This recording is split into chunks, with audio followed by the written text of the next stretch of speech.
Demak, bosh miya parenximasini kompyuter tomografiyada ko'rishda davom etamiz. Birma-bir miya strukturalari bilan demak tanishib o'tamiz bosh miyani. Demak, suyak, miya pardalari, likvor bo'shliqlari, qorinchalar, sisternalar, miya parenximasi va oq va kulrang modda haqida bugungi videomizda tanishib o'tamiz. Keyingi demak bir boshdan boshladik. Birinchi bizda hozir suvakni ko'ramiz. Suvakni ko'rishda biz suvak rejimidan foydalansak yaxshiroq bo'ladi. Yorug'larni ajratishda bu juda ham ahamiyatli. Suvak rejimida ko'rganimizda oddiy rejimdagidan farqi uni ichki qavatlari ham mana ko'rib turibsiz, aniq va ko'rinadi. Ya'ni korteks qavati va trabekulyar qavati bor. Trabekulyar qavatlari ham aniq ko'rinadi.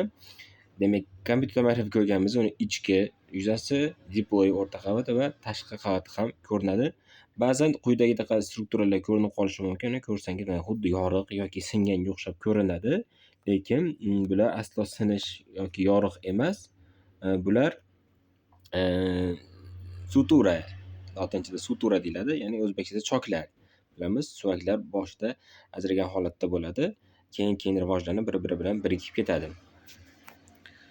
Keyingi slaydga o'tsak, undan tashqari kompyuter tomografiyasida 3D o'lcham holatda ko'rib, ularni aniq farqlab olishimiz mumkin.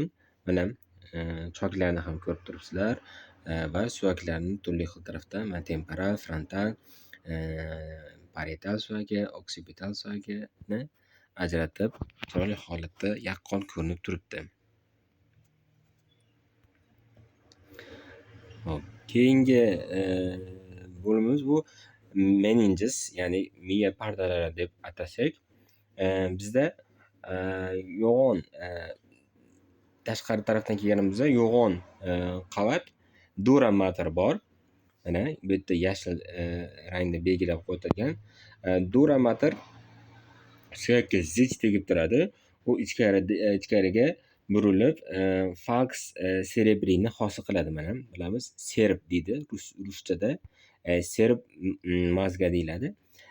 Falx cerebrini hosil qiladi. Bu kompyuter tomografiyasida yaqqol ko'rinadi. U orqa taraf va oldingi tarafda ham bo'ladi. Uni yonida esa mana havorang rangda ko'rsatib qo'yilgan superior sagittal sinus, yuqori sagittal sinusni ham ko'rishingiz mumkin. Dura materning ostida bizda bu yerda arachnoidal mater bo'ladi. U dura yo'nalishi bo'ylab davom etadi. Bir-biriga yopishgan holatda bo'ladi. U pushtalarga botib kirmaydi. Uni ostida esa pia mater bo'lib, pia mater mana sariq rangda belgilab ko'rsatib qo'yilgan. Pia mater gyruslangan pushtalarga botib kiradi va ularning yo'nalishini takrorlaydi. Pia va arachnoidlar o'rtasida subarachnoidal bo'shliq bo'ladi. Bu bo'shliqda likvor oqib yuradi. Bundan tashqari arteriya, vena va boshqa bir turli to'qimalar ham bo'ladi. Demak, bu rasmda meningeal strukturalarni ko'rishimiz mumkin. Ko'p holatlarda pardalar yaqqol ko'rinmaydi. Falx bilan tentoriumdan tashqari. Mana bu yerda falx o'rtada turibdi. Yaqqol bo'lib ko'rinib turibdi. Tentorium haqida birozdan so'ng gapirib o'tamiz. Falx bu miyani o'rtasidan o'tuvchi giperintensiv holatda ko'rinuvchi tuzilma hisoblanadi. Mana yaqqolroq oldi va orqada ko'rinadi. U dura materni miya markazidan o'tgan qismi. Ushbu old va orqada ko'rinuvchi uch burchak tuzilmalar mana havorang deb qilib qo'yganmiz. Ular superior sagittal sinuslar hisoblanadi. Ular dura mater atrofidan dura mater superior sagittal sinuslarni o'rab oladi. Ko'rib turibsiz.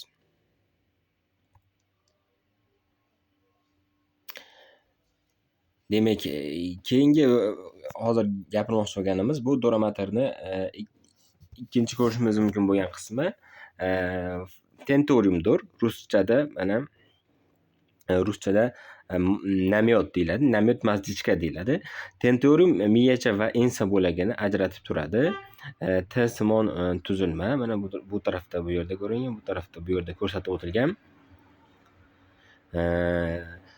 Bular tentorium tentorial o'yiqqa ega hisoblanadi. Tentorial node bu o'yiqlikda midbrain joylashadi. Ya'ni bu o'yiqlik nimaga o'yilgan desak, u midbrain ya'ni o'rta miya joylashish uchun hosil qilingan. Bizga muhimligi shundaki, supratentorial miya bosim ortganda yuqoridan yoki bosh miyada bosim ortib ketganda miya churralari, ya'ni grijalari yuzaga kelganda shu qismga qaraymiz. Demak, biz ushbu kanallar kesimida faks va tentoriumni bir-biriga bog'langan holatda ko'rib turibmiz. Mana bu yerda ajratib turibdi. Ikkita gemisferani faks. Xo'p, tentorium esa oksipital bo'lakni miyachadan ajratib turadi. Endi miya sulkuslari, ya'ni pushtalar egatlari haqida gaplashamiz. Bizning miyamiz tekis holatda bo'lmaydi. U g'adir-budur, ya'ni pushtalarga ega, taxlangan holatda bo'ladi. Bu bunday holatda g'adir-budur bo'lib taxlangan holatda bo'lishi uni maydonini kengaytirib beradi. Bu taxlalar orasi egatlar, sulkuslar deb ataladi. Ularning orasida ligver bo'ladi. Undan tashqari bizda yoriqlar ham bor. Bular fissuralar deyiladi. Biz ularni ham ko'rib aniqlashimiz kerak bo'ladi. Birinchi bunday yoriqlarimiz bu Sylviy yorig'i, Sylviy fissure deyiladi. U peshona va chakkani tepadan ajratib turuvchi. Demak, kechirasizlar, chalg'ib qoldik. Birinchisi bizda Sylviy yorig'i, fissura Sylviy. U peshona va chakkani tepadan ajratib turadi. Mana bu yerda ham ko'rsatilgan ekan. Bu ikkinchi bizdagi yorig'imiz bu intergemisferik fissura hisoblanadi. Mana o'rtada turibdi. Bular ikkala yarim sharni bir-biri bilan ajratib turadi. Keyingisi, bu bo'laklarni ham ajratish albatta kerak. Demak, bizda bosim oshganda bu bo'laklar, fissuralar qisilib, kichrayib qolishi mumkin. Bu bizga patologiyani ko'rsatib beradi. Mana yon holatda ko'rib turibsizlar. Bu o'sha frontal va temporal lobni yuqori bilan ajratib turuvchi Sylviy yorig'i hisoblanadi. Bunda ham demak, bu yerda ham o'sha Sylviy egati turli xil holatlarda ranglarga bo'yalgan holatda berib o'tilgan. Mana yaqqolroq ko'rishingiz mumkin. O'rtada intergemisferik fissurni ham ko'rishimiz mumkin. Demak, biz keyingi bo'limga o'tamiz. Bu bo'limimiz qorinchalar, ventricles bilamiz. Bizda 4 ta qorincha bor. Yon qorinchalar bor. Ular ikkita bo'ladi. Ikkinchi va uchinchi va to'rtinchi qorinchalar bor. Demak, 4 ta. Demak, ularni mana biz rasmda birinchi bo'lib yon qorinchani ko'rib turibmiz. Yupqa parda ajratib turadi. Bu pardani septum pellucidum, ruschasida prozrachniy перегородка deyiladi. Mana o'rtasida bo'ladi. Demak, bu qorinchalarimiz ichida bilamiz, xoroid plexuslar ham ko'rinyapti. Mana qizil rangga belgilab qo'yilgan. Ular likverni sintez qiluvchi tuzilmalar hisoblanadi. Yon qorinchalarning orqa shoxida ham kalsifikatsiyalashgan xoroid plexuslar mana ko'rib turibsizlar. Oq holatda ko'rinyapti. Bu patologiya emas, qon emas, просто shunchaki kalsiyalashib qolgan. O'rtada esa Uchinchi xorinchaga mana e'tibor berishingiz uchun turli xil kesmasida pastga, tepaga qilganingizda uchinchi xorincha ham orada ko'rinib qoladi. Ikki yonida bu uchinchi xorinchani yonida mana o'chirib tursak, bizda mana talamus ko'rinib turibdi. Xo'p, talamus ko'rinib turgan bo'lsa, uchinchi qorincha Monro teshigi orqali yon qorinchalar bilan bog'lanadi, bilamiz. O'ng tarafda koronal kesmada oldingi shox, yon qorincha va uchinchi qorinchani ko'rib turibmiz. Strelkalar bilan belgilab o'tilgan, mana ko'rib turibmiz. Xo'p, bu strelkalarda e'tibor qilsangiz, Monro teshigi ko'rsatib o'tilgan. Ya'ni yon qorinchalarni uchinchi qorincha bilan bog'lovchi teshik. Uni chap tarafda, endi bu rasmdagi chap tarafdagi aksial kesmaga ham qarasak, mana bu yerda ham ko'rinadi. Hop, keyingi holatda mana kattalashib turgan holati, o'rtada mana sariqda yozib qo'yilgan septum pellucidum ham ko'zga yaqqol ko'rinib turibdi.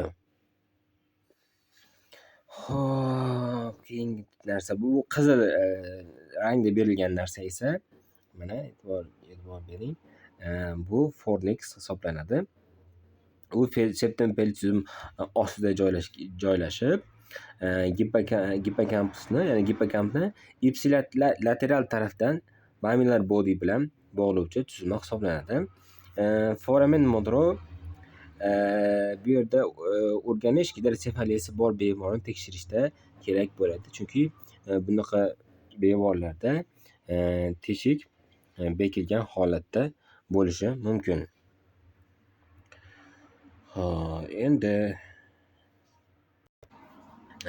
Endi 4-qorincha ham gaplashib ketsak, u infratentorial, ya'ni o'sha miyachani tentoriumidan pastda joylashadi. Biz uni chap tarafdagi rasmda ham ko'rib turibmiz. Mana aksial rasmda ko'rib turibmiz.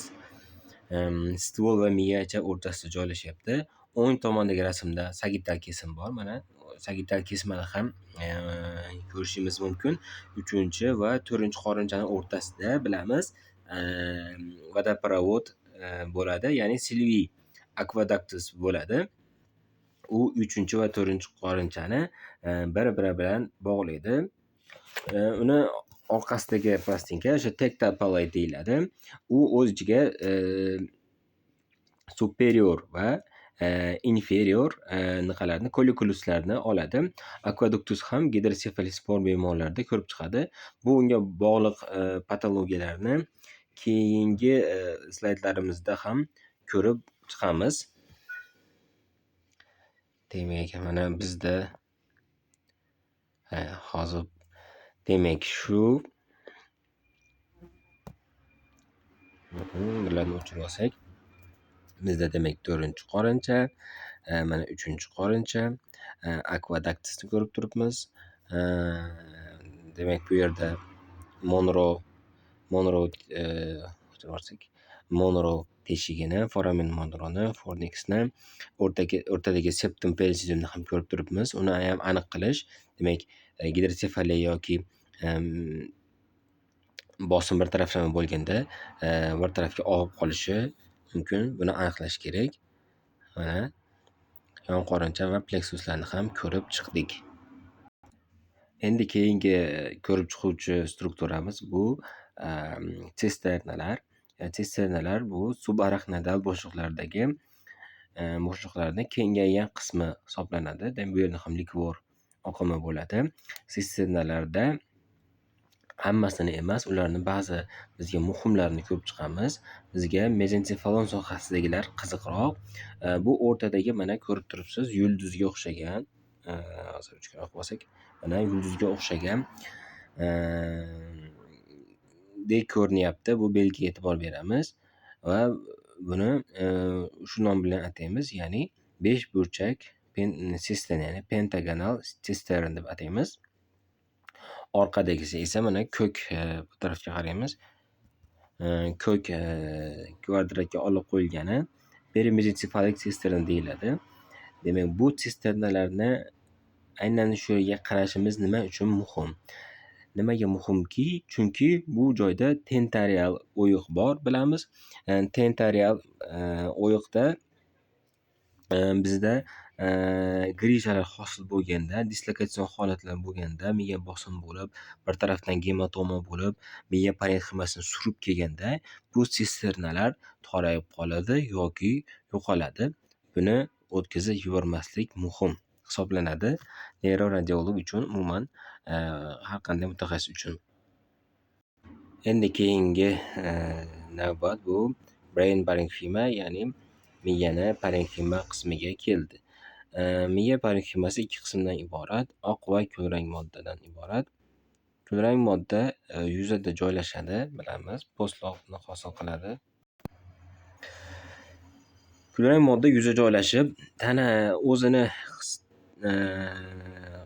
qismida neyron tanalarini tutadi.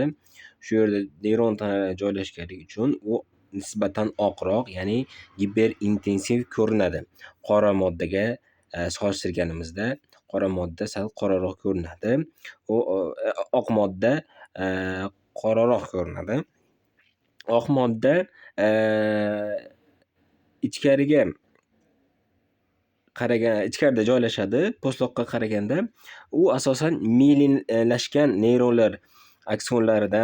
neyronlardan aksonlardan iborat bo'ladi.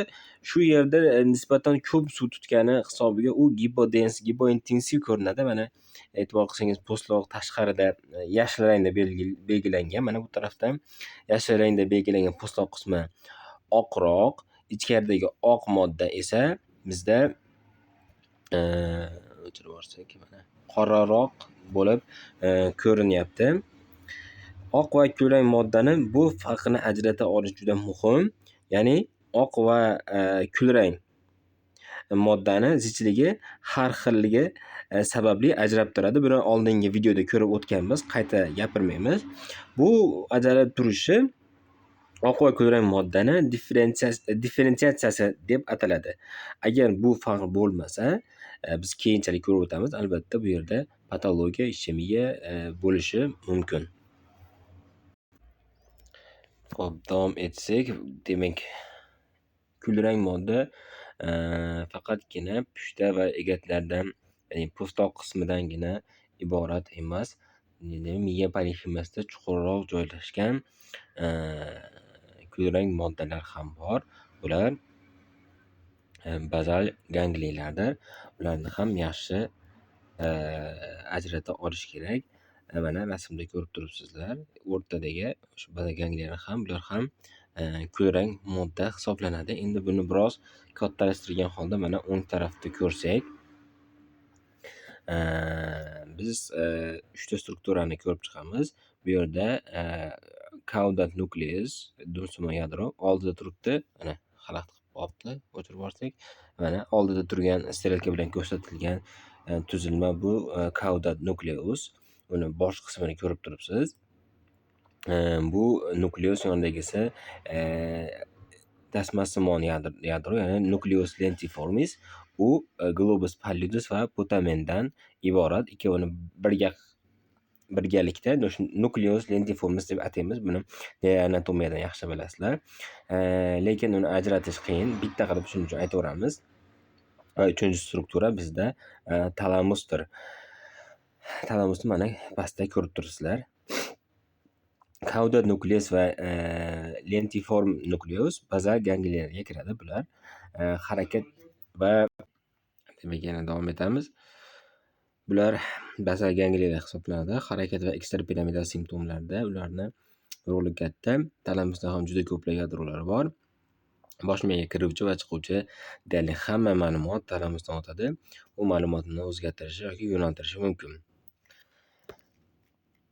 Xo'p, keyingi slaydimizga o'tsak, e'tibor qilib qaraydigan bo'lsak, bizda chuqur deep nucleus, ya'ni bazal gangliyalar bilan birgalikda korteksni, postloqni o'rtasida oq modda bor. Bu ichki kapsulada. Bu yerda mana e'tibor qilsangiz, sariq rangda bo'yab qo'yilgan. U juda ko'plab traklar majmuasi hisoblanadi. Shuning uchun bu strukturani ahamiyati juda katta. Uni orqa va old oyoqchasi bor.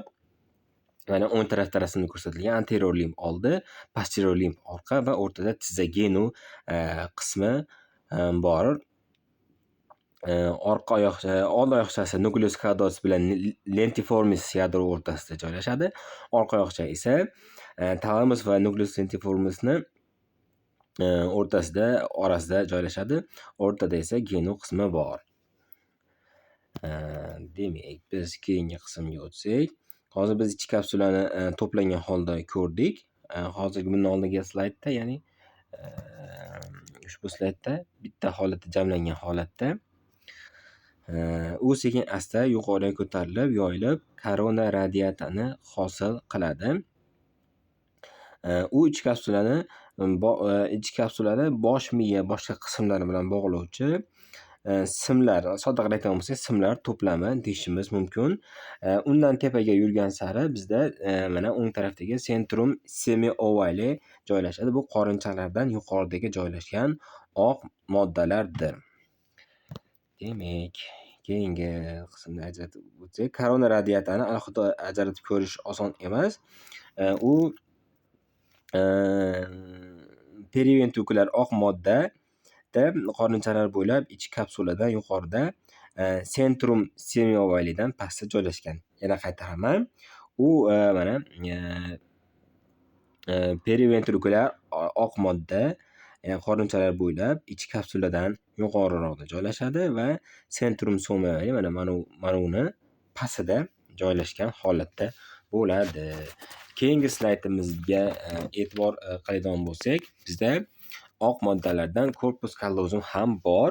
U ikkala yarimcharlarni o'zaro bog'lashtirib turuvchi struktura hisoblanadi. U ko'proq sagital yon taraflama kesmalarda aniqroq ko'ramiz. Ushbu mid-sagital kesmada uni semiz holatda turgan ko'ramiz. Mana ko'kka bo'yab qo'yilgan. Uni genu, truncus va splenium qismlarini mana ajratib yozib qo'yilgan. Undan oldingi qismdagi uchli qismi bo'lsa rostrum qismi deb nomlanadi. Bu ham yozuvda ko'rsatib qo'yilgan. Undan tashqari bizda klinovidniy ko'st, ya'ni panasumon suvakni oyoqchasi, ya'ni turk egarchasida gipofizni borligini ham ko'rib turamiz. Keyingi slaydda esa infratentorial tuzilmalar haqida gaplashib o'tsak, ya'ni miyachadagi tentoriumni ostida joylashgan strukturalar. Tentoriumni oldingi slaydlarda gaplashib o'tdik, qaytarib o'tmaymiz. Bu yerda ya'ni miyacha va stulni ko'ramiz. Stulda o'rta miya, midbrain, ko'prik, pons va medulla, ya'ni uzunchoq miyadan iborat qismlarini ko'rib turibmiz va bu yerda sariq rangda tentoriumni ham ko'rishimiz mumkin. Demak, xo'sh. Keyingi shu bilan videomiz oxiriga yetyapti. Oxiriga yetkazishdan avval qisqa gaplashib qo'ysak, ya'niki tekshiruvga chuqurlashdan oldin dastlab yuzaki tekshirib olish kerak. Bemorda ko'ramiz u MRTni tez ko'rishimiz mumkin bo'lgan strukturlarni gapirib olsak, birinchi bo'lib markaziy chiziqqa qaraymiz. Mana sariq chiziq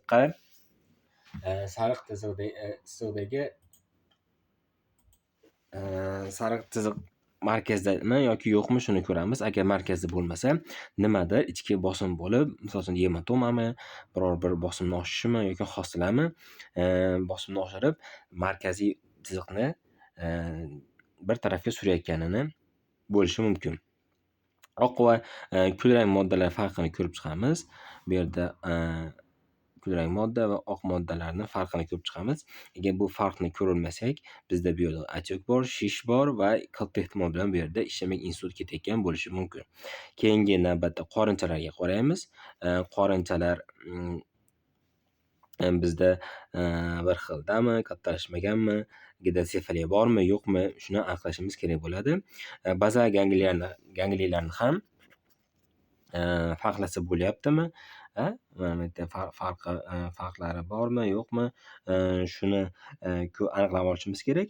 Ichki kapsula bilan bazogangliyadan farqiga e'tibor beramiz.